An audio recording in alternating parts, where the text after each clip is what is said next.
प्रियात्मन, आप सब हमसे सुनते हैं और जो हमारी बातें सुनते हैं उसे आप महसूस करते हैं और महसूस करके फिर ध्यान में उतरते हैं। और हमारा भी प्रयास यही रहता है कि हम आपको भवसागर में चलना सिखाएं। आप कैसे अपदीपो हों, अपने दीपक कैसे आप बने। तो केवल हम बातें बताएं, आप सुनते रहें, इतना पर्याप्त नहीं है। आपको चलना है अंतर जगत में, और ये बहुत आसान है। आप सोचते हैं ये बहुत कठिन है, बहुत परेशानी होती है, लेकिन ये बहुत आसान है। जब आप मुक्त होंगे तो आप देखेंगे दुनिया में इससे सरलतम कोई तरीका ही नहीं है, क्योंकि आप अपने सबसे करीब रहते हैं। तो अब जल्दी ही खिचड़ी आने वाली है 14 तारीख को। तो 14 तारीख से आप लोग सजगता की फिर से ग्रेडिंग करेंगे, जो कुछ लोग पिछले साल कर चुके हैं। आप सब लोग को अपनी अपनी सजगता की ग्रेडिंग सब डालनी है कि कौन कितने दिन में कितनी देर सजग रहता है।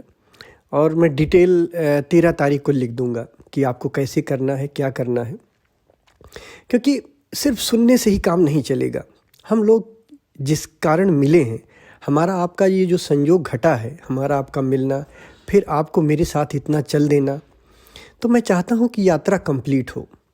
तो इसके लिए सब लोग अपनी अपनी सजगता की ग्रेडिंग 14 तारीख से डालना शुरू करेंगे और हम 13 तारीख को बता देंगे कैसे कैसे क्या क्या करना है।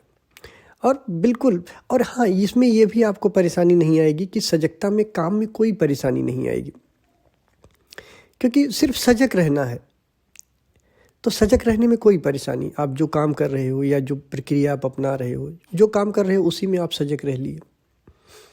हम चाहे विचार के पहले भाग में सजग हो जाएं, जैसे विचार की 4 अवस्थाएं होती हैं ना, तो हम चाहे भाव को देख पाएं। पहली अवस्था संभावना है। संभावना देख पाना तो बहुत मुश्किल होता है, वो आप डीप मेडिटेशन में ही देख सकते हैं, बैठ के ही देख सकते हैं। हाँ, लेकिन भाव को देख लें आप, या भाव से उत्पन्न विचार को देख लें, या विचार को उसके कर्म के लेवल पे देख लें। कर्म के लेवल पे देखने का मतलब जो आप काम कर रहे हो होशपूर्वक करो,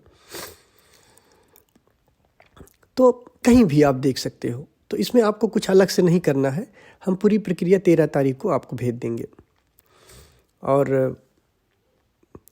हाँ, अंकु ने भेजा है कि पूछा है कि देखता ही रहूं कहता हूं, और ये कह के जब हम देखता हूं तो मेरा ध्यान ईजी हो जाता है। तो हम जो अलग अलग ध्यान बनाए हैं, अलग अलग तरीके से, अलग अलग शब्दों से उसका उपयोग किए हैं। किसी के लिए कुछ आसान होता है, किसी के लिए कुछ आसान होता है। अगर बेटा आपके लिए देखते ही रहो आसान है, तो आप ये ध्यान कर सकते हो।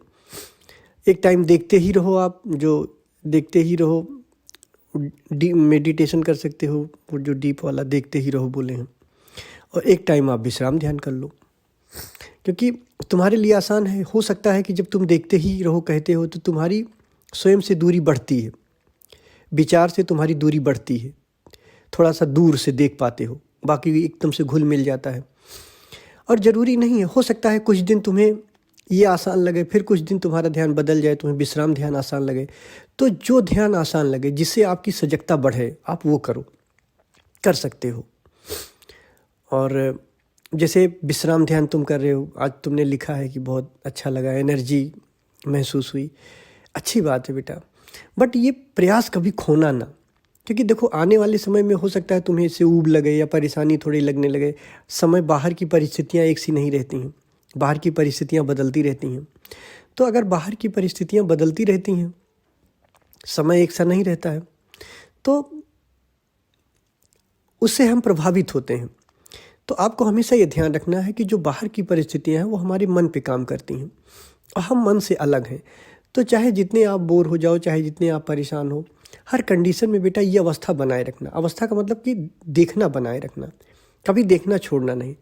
जिस प्रेम से और जिस उत्सुकता से आजकल तुम ध्यान कर रहे हो, इसको सदा मेंटेन रखना। ये भी तुम्हारे जीवन का एक रूटीन हो जाना चाहिए। जैसे आप भोजन कर रहे हो, नहा रहे हो, खाना खा रहे हो, आपका डेली रूटीन जैसे चल रहा है, तो आपको इसको भी उसी रूटीन में शामिल कर लेना है। कभी अच्छा लगे तो भी ध्यान करना है, सजग रहना। कभी नहीं अच्छा लगा तो भी सजग रहना है। सार है सजगता। हम किसके प्रति सजग रहते हैं? सांस के प्रति सजग रहते हैं कि विचार के प्रति सजग रहते हैं, भाव के प्रति सजग रहते हैं, या कर्म के प्रति सजग रहते हैं? कर्म भी हमारे विचार ही बनते हैं। जैसे हमने आपको बताया था, विचार की 4 अवस्थाएं हैं। पहली संभावना वाली अवस्था है, वहाँ या तो हम देख लें, बहुत कठिन होता है, वहाँ नहीं देख पाते हैं तो विचार को विचार की अवस्था में देख लें, जब एकदम कन्फर्म हो जाता है कि हम क्या बोलने वाले होते हैं। फिर यही विचार कर्म बन जाते हैं, तो आप कर्म को देख सकते हो। आप डेली जो कर्म कर रहे हो, खाना खा रहे हो, जो आप बहुत व्यस्त हो कार्य में, तो आपको ध्यान अलग से सजग नहीं रहना, उसी कार्य के प्रति सजग हो जाओ।